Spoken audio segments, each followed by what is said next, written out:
विश्रांतीनंतर तुम्हा सगळ्यांचं पुन्हा एकदा स्वागत। हिंदवी स्वराज्याची स्थापना करून जनतेच्या कल्याणासाठी आयुष्य वेचणाऱ्या शिवरायांचा राज्याभिषेक 6 जून 1674 रोजी रायगडावर अत्यंत दिमाखात पार पडला। धनगर बांधवांनी नृत्य सादरीकरण केलं। पोवाड्यातून शिवरायांच्या पराक्रमाची गाथा सादर करण्यात आली।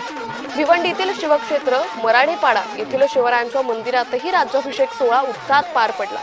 तर कोल्हापूरच्या शाहू पॅलेस मधील नवीन राजवाड्यातील दरबार हॉलमध्ये राज्याभिषेकाचा उत्साह पाहायला मिळाला।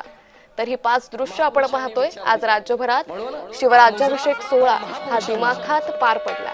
माझी मातीशी शौर्य सरसवले रो मारो शौर्य सरसवले रो मारो शौर्य सरसवले रो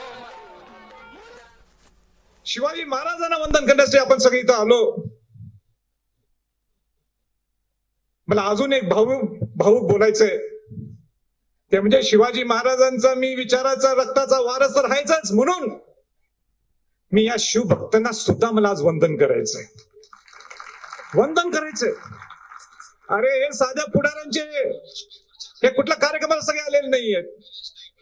हे खरे शिवभक्त आहेत। शिवाजी महाराजांचा राज्याभिषेक सोहळा महाराष्ट्रातून देशातून कानाकोपऱ्यातून आज वंदन करण्यासाठी आलेले।